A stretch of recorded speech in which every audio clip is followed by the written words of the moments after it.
When you mix fuel, metal oxide, and metal powder in just the right way, it burns at 2,000 degrees Celsius. Hot enough to cut through nearly any barrier known to man. Throw some C4 into the mix, and you've got one hell of a combination.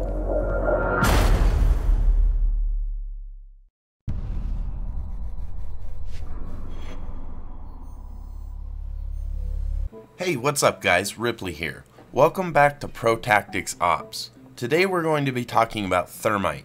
He's one of the few hard breachers in Rainbow Six, which are generally a must-pick for all teams. We're going to talk about what roles he fulfills, how he can be used, his loadout, and some tactics that you can use with Thermite. So let's get into it. Welcome to Pro Tactics.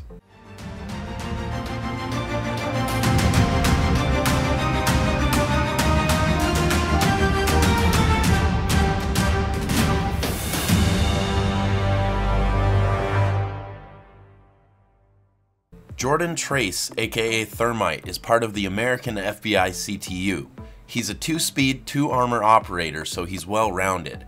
He's an easy operator for new people to play, but he also plays a critical role in strategy for all levels of gameplay. His gadget is the Brimstone BC3 exothermic charge.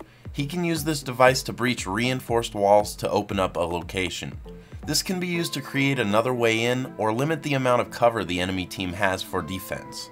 For his loadout, he comes equipped with the M1014 semi-automatic shotgun and the 5.56 XI assault rifle for primaries.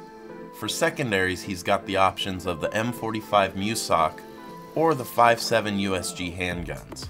For utility gadgets, he has the option between stun grenades or a claymore mine.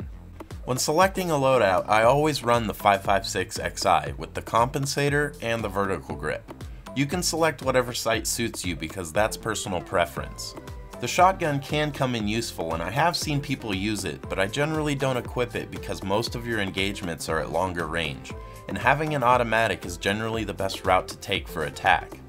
I also run the M45 MUSOC handgun with the muzzle brake, because I prefer higher damage rather than the increased magazine size, but you choose whatever suits you.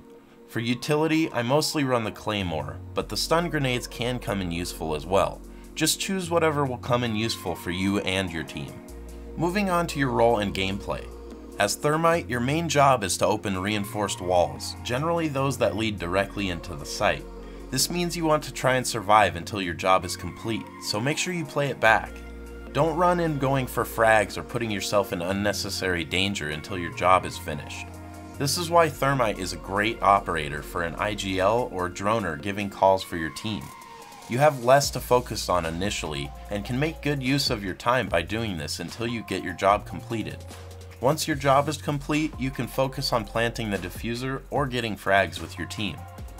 You have to be cautious as well, because the importance of your job and role make you a prime target for the enemy team.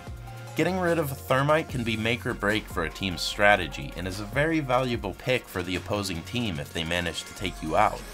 Be careful of runouts and spawn peeks, especially when placing charges on walls. Enemies can hear this from the other side and easily make a call out for someone to capitalize on a defenseless Thermite.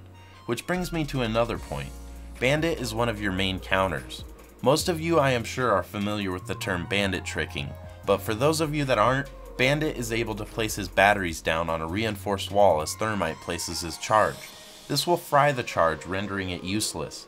This is a common battle that Thermites have to deal with, which is why it's important to ensure there's no bandit on the other side. Pair up with a Thatcher or Twitch, or just have your team scare off or eliminate the bandit. There aren't many special tricks or tactics that Thermite can do with his gadget, but I will go ahead and show you what I've seen that may or may not help you. Thermite's gadget blows a square-shaped hole in walls. This means that the hole you blow in a wall is affected by where you put the breach charge. If you rappel upside down and place the charge at the top of the wall, this will make a vaultable half wall that can be very useful for Blackbeards or shields.